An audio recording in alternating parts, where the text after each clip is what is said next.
Alright guys, here's part 2 of that fire poker. To replace this is what I've used for, since I started. It was the only thing I had that, I could poke the fire with and stir it and all that fun stuff. I just got to the point where I couldn't get, if I was trying to hook a coal, as that anthracite, some of it's big, some of it's little, I should really break it down.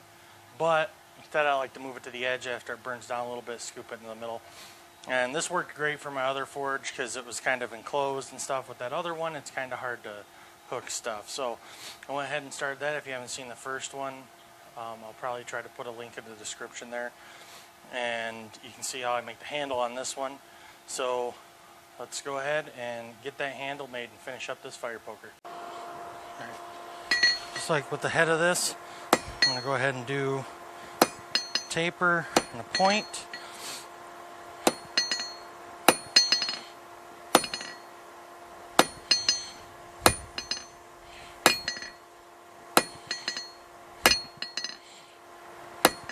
And if you've wondered why I'm kind of not hitting it super hard, and I'm kind of a little bit shaky, I did something to my shoulder before I started forging again, and it's been getting worse, but sometimes you gotta fight through to do something you enjoy doing, you know what I mean?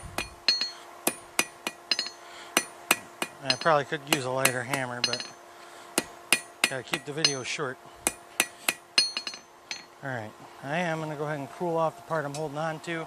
The hook part, I'll go ahead and give you guys a look at that just in case you hadn't seen the first one. Yep, and that's a little bit of a forge weld right there. That's as far as that went down. That big loop I had right here.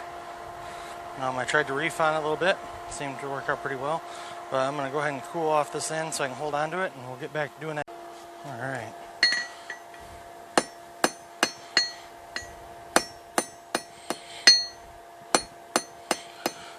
Yep, essentially what I'm going to do is work this taper down until it's pretty thin. I'm going to fold it over after I put a little scroll on it.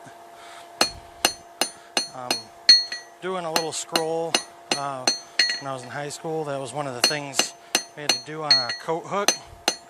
We had to put a little curly Q type thing on the very end of it. So I'm going to do that after I get this thin enough.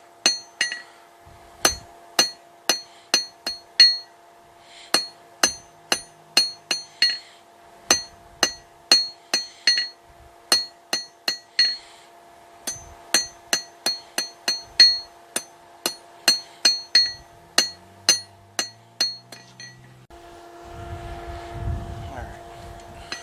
I'm going to go ahead and see about working on the horn. They say this works a lot faster.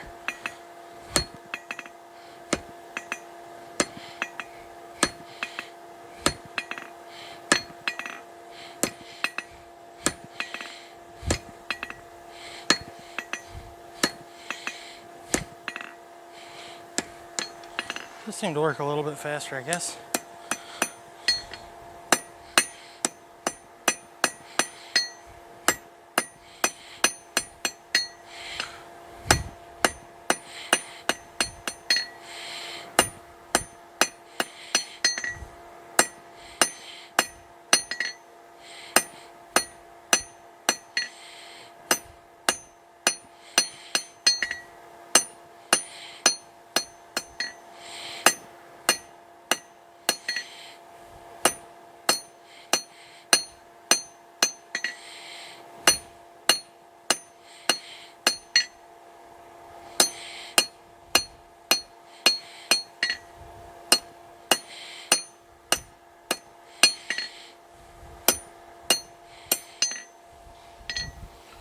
Alright, I'm going to go ahead and do this whole taper, and then I'll bring you guys back when I get ready to do the bend. Alright, I'm going to go ahead and start the little curly Q on the end there. I'm going to go ahead and go to this round part of my anvil. Just start to roll it over. And hang it over the edge. Make sure I keep it straight.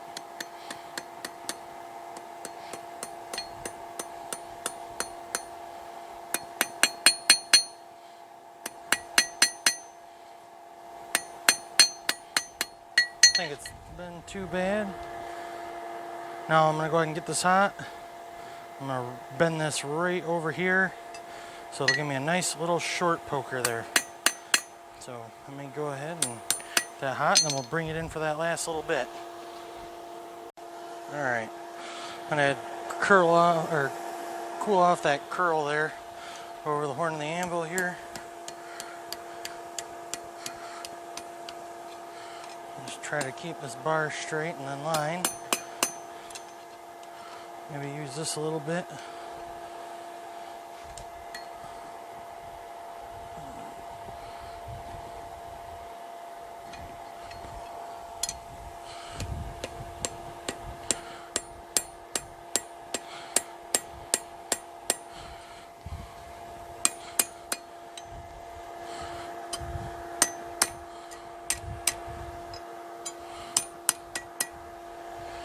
What I'm doing is trying to get that straight there.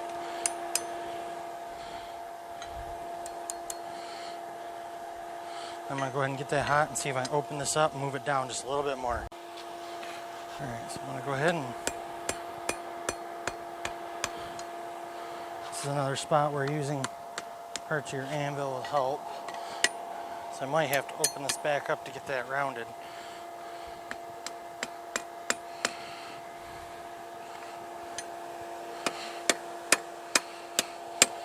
Or I guess I could use the horn of the anvil like it was intended for.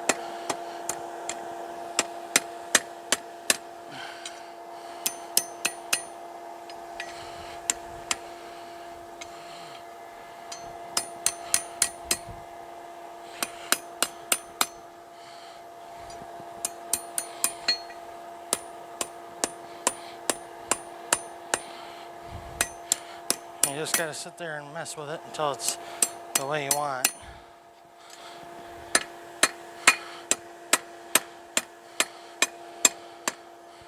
So it literally comes down to preference there, more than anything. So there we go. It's pretty much done being forged there. I don't know how well you can see it. I'm going to try not to grab the hot end, but I'm going to add a little bit more texture in and clean it up. Maybe rub some oil on it, and then I'll bring you guys back to show you the finished thing. Alright guys, that's the little fire poker. See, it's still a little bit warm in spots, so I just put some vegetable oil on it. But I did when I went to put the texture on the part of the bar I didn't forge on, which turned out pretty decent, I think. I probably can't see it too well because of how dark it is. But while I was doing that, I wasn't doing it very hot, so that forge weld ended up opening back up. So I had to reflux it, re-get it hot, and do it again. Now it seems to be just as good as it was before. But yeah, it probably could have flattened this out a little bit more, maybe made the handle a little bit longer. But I'm always wearing gloves when I'm stirring the pot in my forge, so this will work out great for me. And to do something like this for your house, just make the bar longer. And I don't think in the first video I mentioned the piece of bar I started with, but it was A36 steel. This is a 1/2 inch bar, and I cut it into a 16-inch length. So 16-inch length, after we're all said and done, gave me 14 3/4 from the very base of the handle. So if you don't want a really big hook on there, and you just want something small to poke your wood stove at home, and you want to make it just like this, just add the extra length that you need. Probably a good poker would be in probably another 14 to 16 inches, so 32 inches would probably be good for an at-home wood furnace there, or wood stove. But yeah, this was a really fun little project, something useful I can actually, do like things with. But yeah, I do plan on making these bigger eventually. But thanks for watching if you've seen the first one. Of cool. If you just wanted to see the end, that's cool too. Let me know what you think, especially the new way I'm trying to do things. This outro is going to be a little bit longer just because I'm actually going over the piece I made. So like, share, subscribe if you can.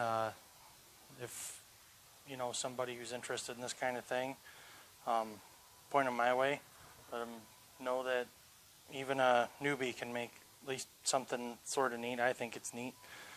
And just like with everything else, always inspect it after you're done. See what you can do better next time. So thanks for watching.